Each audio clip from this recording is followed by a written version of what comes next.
Sholat, kemarin kita sudah diajarkan di dalam masalah sholat. Sholat itu ada menghadap kiblat.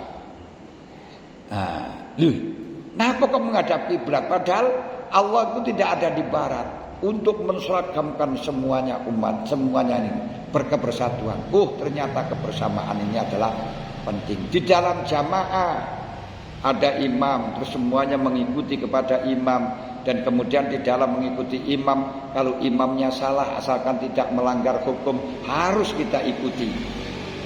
Harus kita ikuti. Loh, ini apa artinya?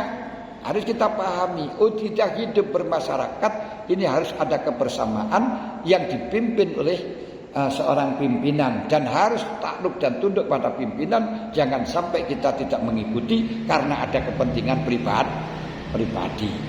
Nah, ini diantaranya. Kemudian terus jadikan akhlak semacam ini, taat patuh kepada pimpinan itu sangat penting.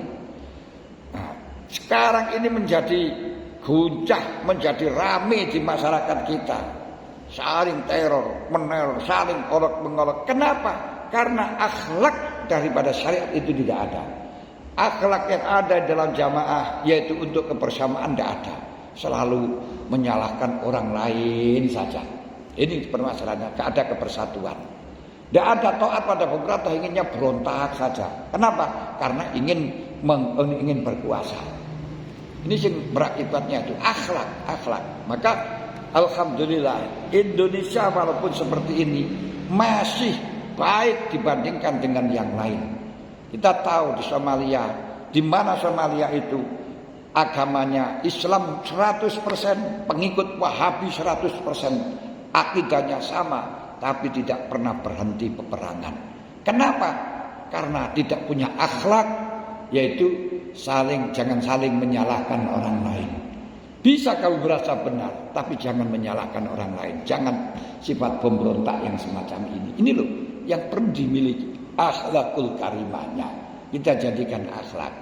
Tapi di Indonesia alhamdulillah, walaupun ada sedikit-sedikit, namun dalam secara global ini masih ada kebersamaan, ada kebersatuan. Ini karena mendahulukan akhlakul karimah. Kemudian di dalam sholat ada sujud, ada ruku. Kenapa ada ruku, ada sujud? Kalau aturan tata cara ruku, tata cara sujud, ini wayu alimul kitab. Cukup wayu alimul kitab diaturkan di dalam kitab. Tapi di balik ruku, di dalam sujud, ini hikmah. Wa yu'allimul kitab wal hikmah, perlu kita gali. Hikmah itu adalah kita diberitahukan tentang makna perintah tersebut, makna yang kandungan yang diperintahkan itu, atau kepositifan dari perkara itu yang disebut dengan ta'akuli secara logikanya. Apa dikongkon ruku, apa dikongkon sujud, maknanya kita diperintahkan untuk merasa rendah, untuk merasa asor, untuk merasa hina, di mana anggota yang menjadi anggota yang paling mulia, yang sampai kalau kita katakan saja gak pantas, dasmu ini muring-muring. Ya, dasmu ini muring-muring. Tapi harus diletakkan di tempat yang biasa diinjak-injak. Ini artinya apa? Nah, artinya kita diperintahkan untuk merasa rendah.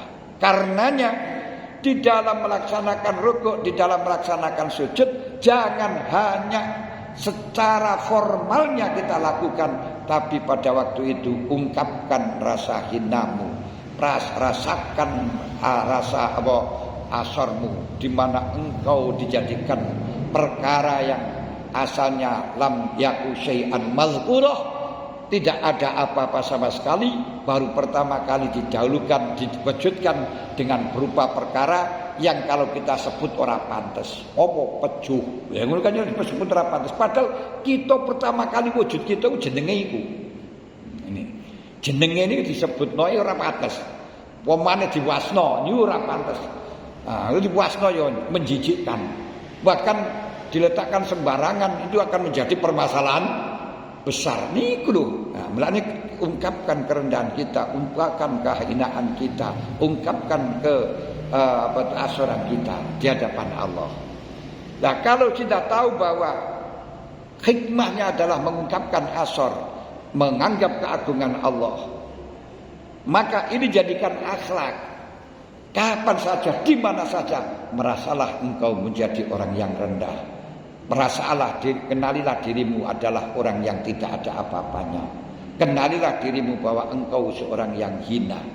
Sehingga dengan ini kita tidak akan menghina kepada orang lain, tidak akan meremehkan kepada orang lain, tidak akan merasa lebih baik daripada orang lain. Sehingga tidak menyalahkan kepada orang lain. Prinsip ketika kita tidak menyalahkan orang lain, saling merasa salah, maka akan menjadi satu. Mulane diarani kupat. Lek wis kupat ngaku lepat dadi siji, engko dadine lontong olone otong. Lho ngoten dalune. Nah, kalau tidak merasa kupat, ngene iku. Padha agamane pun gelut ae, kenapa tidak ada merasa lepat? Betul. Ini penting kita jadikan akhlak. Yang kemudian inilah yang namanya fikih peradaban ini kudu maksudnya. Nah, kadang-kadang kita bingung apa to peradaban kita ora enek. Lah ya memang gak disebutno kan. Tapi ya oleh kalau tahu sebenarnya ngono iki sak pirang-pirang bisa ngoten. Makanya biasanya santri itu kekurangannya kurang piknik gitu saja, sehingga kadang diperintahkan ditanya ini gak ngerti, tapi setelahnya tahu permasalahannya, yo wis enek kabeh niku punya ngoten dalune. Sudah ada semuanya. Ini penting. Kita ketahui dan insya Allah ini mulai akhir Juli ini untuk dalam rangka 1 abad Nahdlatul Ulama untuk tahun Hijriah ini PBNU akan mengadakan dialog bahkan muktamar internasional yang nanti akan kita tempuhkan para kiai-kiai Nusantara dengan kiai-kiai internasional yang nanti akan berbicara tentang fikih hadharah, fikih sakifah, fikih lingkungan, fikih peradaban dan fikih semacam itu. Nah, yang sebenarnya sudah kita punya khazanah yang luar biasa, cuma belum digali begitu saja. Nah, ini insya Allah nanti kita akan musyawarah internasional, dialog internasional dalam rangka menghadapi 1 abad dan ini nanti akan ada pertemuan 250 kali pertemuan selama Juli sampai bulan Rajab tanggal 16 Rajab dalam puncak 1 abad. Nah, sehingga NU akan menjadi barometer, akan menjadi kiblat daripada Islam seluruh dunia. Sekarang itu sudah banyak yang belajar kepada NU. Belajar pada Indonesia karena Indonesia itu bisa merdeka, Indonesia bisa ayam tentram semacam ini karena masih ada NU. Apa sih ajaran NU? NU ini kalau kita lihat di dalam Indonesia pelaku masalah mazhabnya bermacam-macam. Mengikuti mazhab 4. Abu Hanifah, Imam Malik, Imam Syafi'i dan Imam Ahmad bin Hanbal. Tapi sekalipun mazhab 4 tidak ada yang saling menyalahkan satu dengan yang lain, tapi saling menghargai satu dengan yang lain. Bahkan tidak hanya di dalam masalah mazhab 4 Islamnya, dari berbagai aliran ada di Indonesia. Luar biasa. NLDI. Ya kita bisa hidup bersama. Dalam masalah agamanya ya kita gak ikut gitu saja.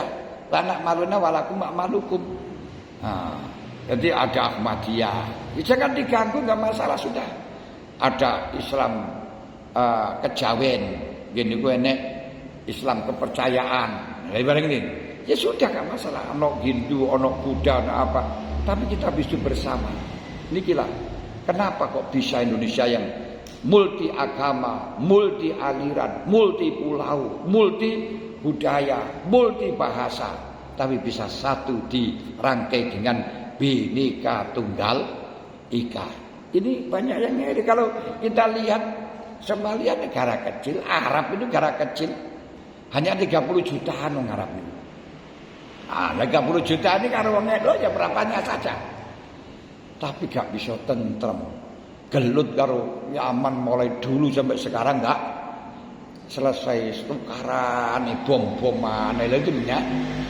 Kenapa? Ini kata tidak ada yang saling mengalah macam itu, saling menyalahkan orang lain. Kita harus melakukan hal yang kita anggap benar dan kita anggap orang lain salah, tapi tidak perlu menyalahkan. Orang salah itu gak usah disalahkan, sudah salah sendiri. Orang bid'ah itu tidak usah kita bid'ah-bid'ahkan, sudah bid'ah sendiri. Napa kita aku bingung membid'ah-bid'ahkan orang lain. Lho niki lho sing perlu kita angan-angan zaman sekarang ini. Tapi perlu kita menjaga lingkungan, jangan sampai kita mencemarkan lingkungan, jangan sampai mengganggu ketentraman seseorang, ketentraman orang lain.